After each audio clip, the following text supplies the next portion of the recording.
فَبِأَيِّ آلَاءِ رَبِّكُمَا تُكَذِّبَانِ۔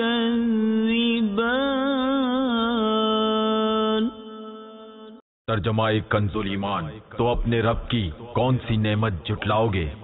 الحمدللہ رب العالمین والصلاة والسلام علی سید المرسلین، اما بعد فاعوذ باللہ من الشیطان الرجیم، بسم اللہ الرحمن الرحیم۔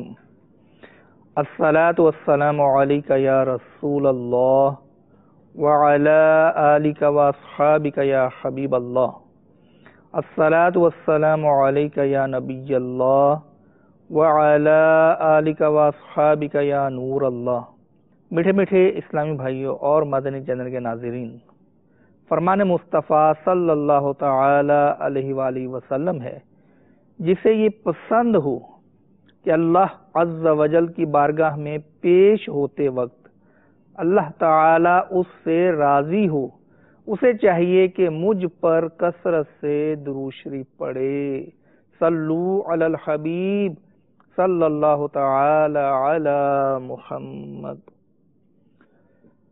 شعب الایمان میں ہے کہ اللہ عز و جل کے پیارے حبیب لبیب صلی اللہ تعالی علیہ وآلہ وسلم نے ایک شخص کو نصیحت فرمائی کہ 5 چیزوں کو 5 چیزوں سے پہلے غنیمت جانو۔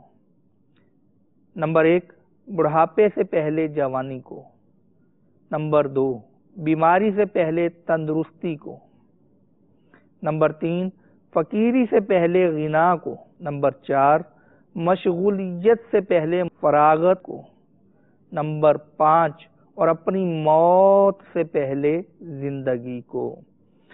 مفسر شہیر حکیم الامت مفتی احمد یار خان نعیمی علیہ رحمت اللہ الغنی اس حدیث پاک کے تحت لکھتے ہیں، لہذا صحت، جوانی، مالداری، فراغت اور زندگی کو رائے گاں یعنی بیکار نہ جانے دو، اس میں نیک اعمال کر لو کہ یہ نعمتیں بار بار نہیں ملتی۔ سدا نہ حسن جوانی رہندی، سدا نہ صحبت یاراں، سدا نہ بلبل باغاں بولے، سدا نہ باغ بہاراں، یعنی باغ میں بہار اور بہار میں بلبل کی شور و پکار ہمیشہ نہیں رہتے، کبھی آتے ہیں، اس کو غنیمت جانو۔ میرے میٹھے میٹھے اسلامی بھائیوں، مسلم شریف میں ہے کہ سرکار مدینہ سلطان باقرینہ صلی اللہ تعالی علیہ وآلہ وسلم نے فرمایا کہ 7 شخص وہ ہیں جنہیں اللہ تعالی اس دن اپنے عرش یا رحمت کے سایہ میں رکھے گا جس دن اس کے سوا کوئی سایہ نہ ہوگا۔ نمبر 1، عادل بادشاہ۔ نمبر 2، وہ جوان جو اللہ عز و جل کی عبادت میں جوانی گزارے۔ نمبر 3، وہ شخص جس کا دل مسجد میں لگا رہے۔ نمبر 4، وہ 2 شخص جو اللہ تعالی کے لیے محبت کریں، جمع ہوں تو اسی محبت پر اور جدا ہوں تو اسی پر۔ نمبر 5، اور وہ شخص جسے خاندانی حسین عورت بلائے اور وہ کہے کہ میں اللہ عز و جل سے ڈرتا ہوں۔ نمبر 6، اور وہ شخص جو چھپ کر خیرات کرے حتیٰ کہ اس کا بایاں ہاتھ نہ جانے کہ داہنا ہاتھ کیا دے رہا ہے۔ نمبر 7، اور وہ شخص جو تنہائی میں اللہ تعالی کو یاد کرے تو اس کی آنکھوں سے آنسو بہنے لگیں۔ حکیم الامت حضرت مفتی احمد یار خان علیہ رحمت الحنان اس حدیث پاک کے تحت لکھتے ہیں کہ اللہ تعالی اپنی رحمت کے سایہ میں یا عرش اعظم کے سایہ میں رکھے گا تاکہ وہ شخص قیامت کی دھوپ سے محفوظ رہے۔ اور حدیث پاک کے اس حصے کے وہ جوان جو اللہ کی عبادت میں جوانی گزارے، لکھتے ہیں یعنی جوانی میں گناہوں سے بچے اور رب عز و جل کو یاد رکھے، چونکہ جوانی میں اعضاء قوی یعنی مضبوط اور نفس گناہوں کی طرف مائل ہوتا ہے، اس لیے اس زمانے کی عبادت بڑھاپے کی عبادت سے افضل ہے۔ میرے میٹھے میٹھے اسلامی بھائیوں، جوانی کہتے کس کو ہیں؟ میرات المناجی میں 2 جگہ اس کا بیان ہے۔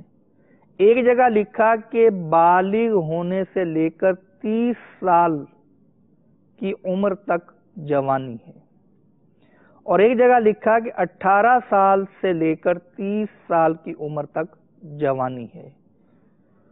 تو میرے میٹھے میٹھے اسلامی بھائیوں، جوانی گزارنے والے ہمیں 2 طرح کے ملیں گے۔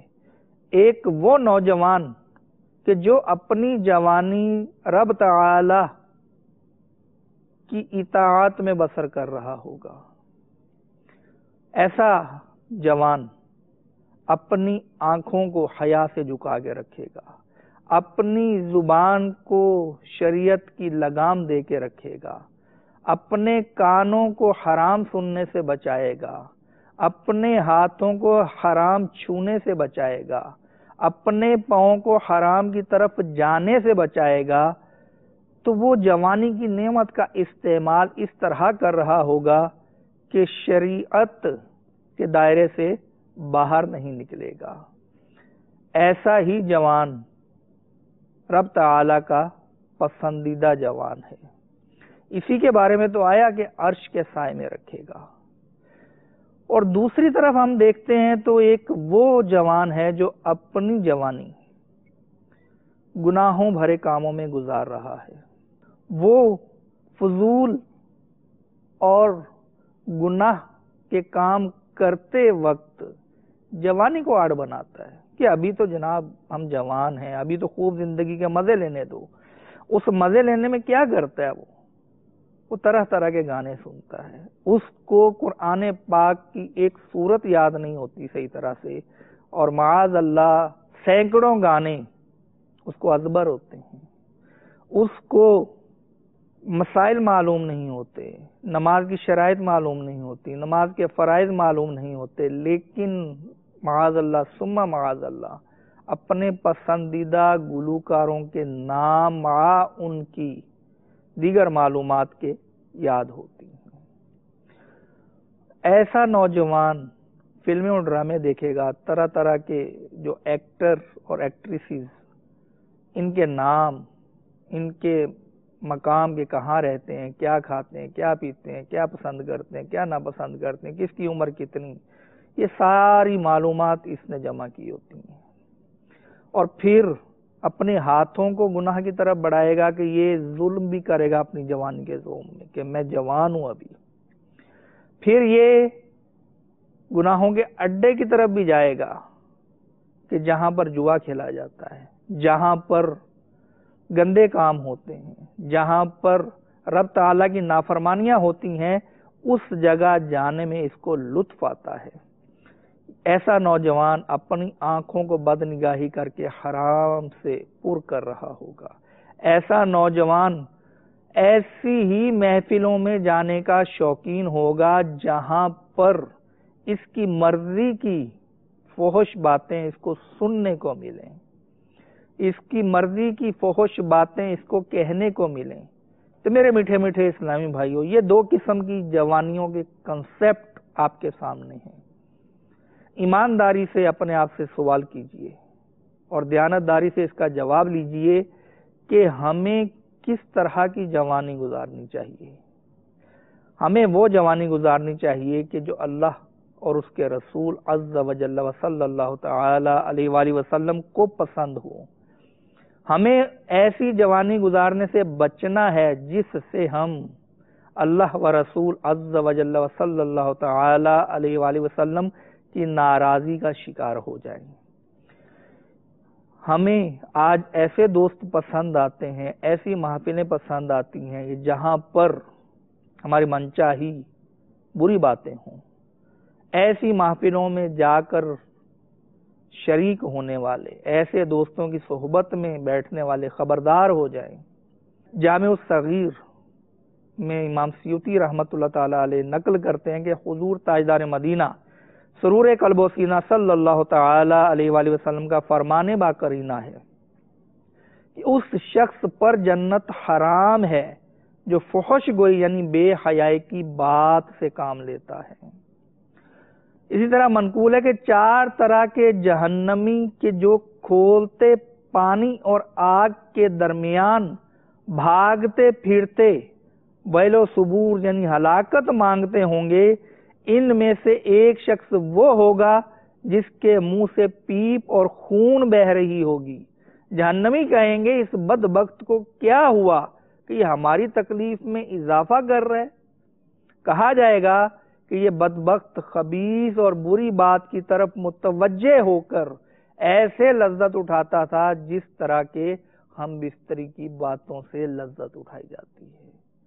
تو میرے میٹھے میٹھے اسلامی بھائیوں، آج جن محفل میں آپ جانے کے شوقین ہیں، جن صحبتوں کو آپ بڑا پسند کرتے ہیں کہ ایک دن اس صحبت میں ناغہ ہو جائے تو آپ کو گوارا نہیں ہوتا، آپ اسکول سے چھٹی کر لیں گے، آپ جناب اپنے کام سے چھٹی کر لیں گے، آپ اتنا فیل نہیں ہوگا۔ آپ ایسے دوستوں کی صحبت میں ایک دن نہ بیٹھیں، تھوڑا لیٹ ہو جائیں تو آپ کو لگتا ہے میں نے بہت بڑی زندگی کی دولت معاذ اللہ کھو دی۔ ایسی محفلوں میں جا کر اس طرح کی باتیں کر کے اس کا انجام کیا ہوگا وہ آپ نے سنا کہ منہ سے خون اور پیپ بہہ رہی ہوگی۔ ذرا تصور کیجئے کہ اگر آپ کے دانتوں کے درمیان آپ کی زبان میں کسی قسم کی پیپ بہہ نکلے اور پھر وہ ہونٹوں سے باہر نکلے تو آپ کا اپنا جی متلانا شروع ہو گیا ہوگا۔ تو جہنم کے اندر یہ کیفیت، ایک تو جہنم کا عذاب، ایک جہنم کوئی آرام کی جگہ نہیں ہے، وہاں پر بھی اس طرح تکلیف، اور پھر دوسرے جہنمی بھی بیزار ہوں گے کہ یہ کون بدبخت ہے۔ آج وقت ہے، سنبھل جائیے۔ اسی طرح سے آنکھ پر پردے ڈالنا نوجوانوں کا گوارا نہیں ہوتا۔ یہ اپنے ذوق میں سمجھتے ہیں کہ ابھی تو ہم جوان ہیں، ابھی تو زندگی کا مزہ لینے دو، ابھی تو جو چاہیں دیکھیں، ابھی تو لذتیں اٹھانے دو۔ یاد رکھیے کہ بدنگاہی کرنے والے، اور پھر اسپیشلی ان جگہوں پر جا جا کر بدنگاہی کرنا جہاں پر بدنگاہی کے مواقع آسانی سے میسر آ سکیں، عید کے دنوں میں بازاروں میں رش ہوتا ہے، وہاں پہنچ جانا، یا اسکول کالج کی چھٹی کے وقت وہاں پہنچ جانا تاکہ بدنگاہی آسانی سے کی جا سکے، ایسوں کو لرز جانا چاہیے۔ سنیے، بخاری شریف کی حدیث پاک ہے کہ اللہ کے نبی مکی مدنی صلی اللہ تعالی علیہ وآلہ وسلم نے ارشاد فرمایا کہ آنکھوں کا زنا بد نگاہی ہے۔ میٹھے میٹھے اسلامی بھائیوں، خدا عز و جل کی قسم، بد نگاہی کا عذاب برداشت نہیں ہو سکے گا۔ منقول ہے کہ جو شخص اپنی آنکھ کو حرام سے پر کرتا ہے، اللہ تعالی قیامت کے دن اس کی آنکھ میں جہنم کی آگ بھر دے گا۔ آج ہم آنکھ میں کوئی دوائی ڈالیں اور دوائی ذرا تیکھی ہو تو ہماری چیخیں نکل جاتی ہیں، اور ذرا تصور کیجئے کہ تھوڑا سا کوئی ریت کا ذرہ آندھی یا طوفان میں ہماری آنکھ میں چلا جائے، ہم بائک چلا رہے ہوں، اس وقت آنکھ میں کوئی چیز چلی جائے، کیا حال ہوتا ہے ہمارا۔ اتنی نازک آنکھیں، اور پھر ان نازک آنکھوں کو بدنگاہی کر کے جہنم کی آگ پر پیش کرنا، یہ نادانی نہیں تو اور کیا ہے۔ اور سنیے کہ عورت کے محاسن یعنی خوبیاں، جو زنانہ محاسن ہوتے ہیں، ان کو دیکھنا ابلیس کے تیروں میں سے ایک زہریلا تیر ہے۔ جس نے نامحرم سے آنکھ کی حفاظت نہ کی، بروز قیامت اس کی آنکھ میں جہنم کی سلائی پھیری جائے گی۔ سرما جو لگایا جاتا ہے، اس سرمے کو ذرا جو سلائی، تصور کیجئے، تجربہ نہ کیجئے گا کہ اگر آگ پر رکھا جائے چولہے پر، اور پھر اس گرم گرم سلائی دہکتی ہوئی کو آنکھ کے اندر پھیرا جائے، کیا حال ہوگا۔ سنبھل جائیے، اپنی آنکھوں پر حیا کا پردہ ڈال دیجئے، نگاہوں کو جھکا کر رکھنے کی عادت بنا لیے، آنکھوں کا قفل مدینہ لگا لیجئے۔ آپ کو یہ قفل مدینہ بہت ساری پریشانیوں سے بچائے گا۔ اور پھر گناہوں کا پس منظر کیا ہوتا ہے، یہ کبھی غور کیا کہ ابھی ابا جان سامنے ہیں، ابھی جناب بہن ساتھ ہے تو آپ یہ برے کام نہیں کریں گے. اگر نہ ہو، والدہ ساتھ نہ ہو، والد ساتھ نہ ہو، بہن ساتھ نہ ہو، چھوٹا بھائی ساتھ نہ ہو، تو پھر کیا انداز ہوگا؟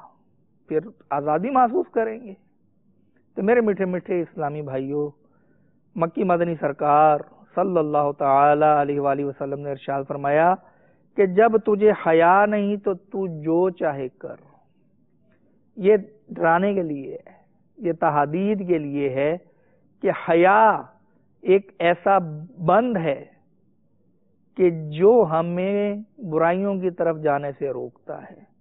جس نے حیا کی رکاوٹ اپنے سامنے رکھ لی، وہ تنہا ہو یا لوگوں کے درمیان ہو، وہ کبھی برے کام نہیں کرے گا. وہ گناہوں میں ملوث ہونے سے پہلے سوچے گا کہ نہیں، میں رب تعالیٰ کی نافرمانی کرنے جا رہا ہوں، میں یہ کام نہیں کروں گا.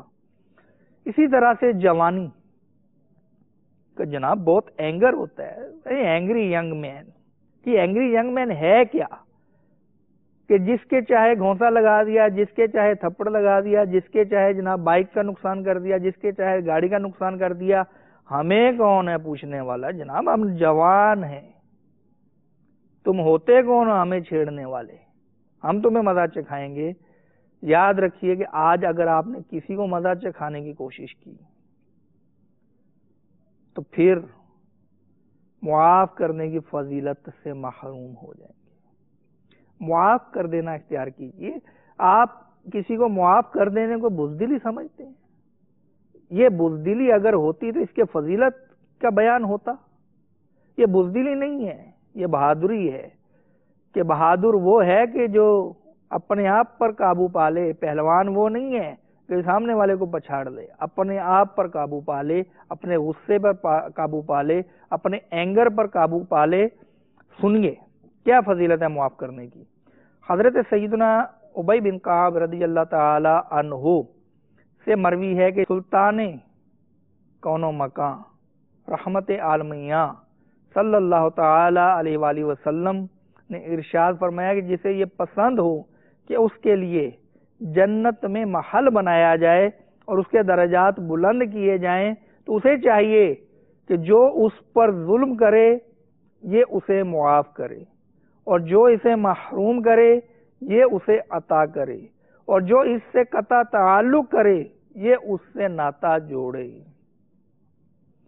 اس کے علاوہ نمازوں کی پابندی جوانوں میں کم دکھائی دیتی ہے.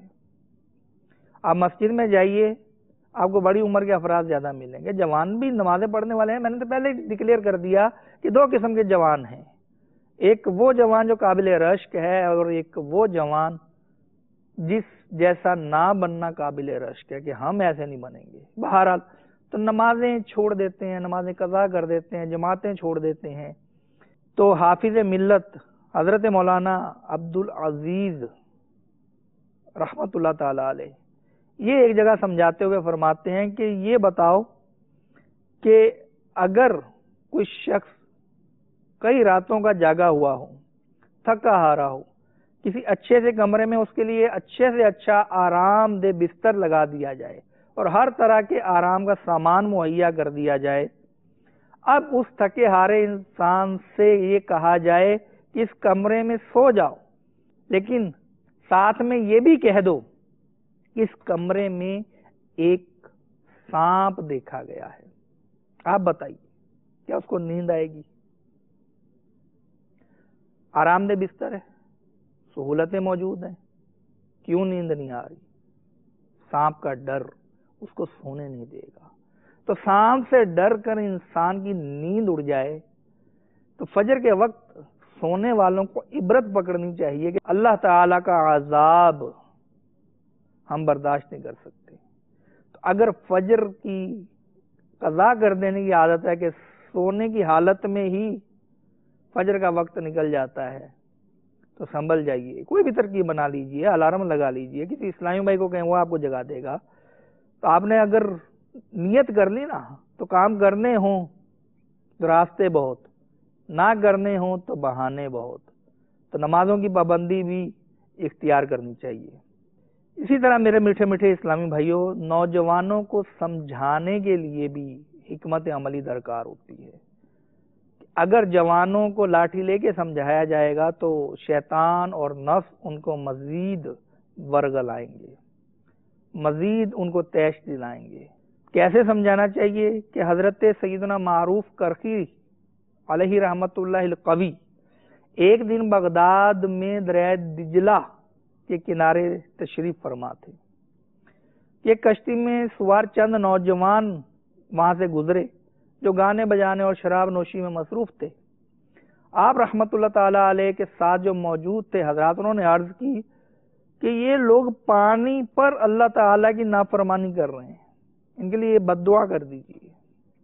آپ رحمت اللہ تعالی علیہ نے ہاتھ اٹھائے اور بارگاہ خداوندی میں عرض گزار ہوئے کہ اے میرے مالک و مولا، میں تجھ سے سوال کرتا ہوں کہ جس طرح تم نے اسے دنیا میں خوش رکھا، اسی طرح انہیں آخرت میں بھی خوش و خرم رکھنا۔ ساتھیوں نے عرض کی کہ ہم نے تو آپ سے ان کے لیے بد دعا کرنے کا کہا تھا، نہ کہ دعا کرنے کا۔ تو آپ نے فرمایا کہ اگر اللہ تعالیٰ ان کو آخرت میں خوش رکھنا چاہے گا تو دنیا میں ہی توبہ کی توفیق عطا فرما دے گا، اور ان کو توبہ کی توفیق مل جائے اس میں تمہارا کیا نقصان ہے؟ تو میرے میٹھے میٹھے اسلام بھائی، نرمی سے پیار سے جوانوں کو سمجھانا چاہیے حکمت عملی کے ساتھ کہ دور بہت نازک ہے۔ ایسا نہ ہو کہ آپ اسے آنکھیں دکھائیں اور وہ پھر آپ کو دکھائی نہ دے، دوبارہ آپ کے قریب بھی نہ آئے کہ یہ شخص مجھے ڈانٹتا ہے، یہ شخص مجھے گھورتا ہے۔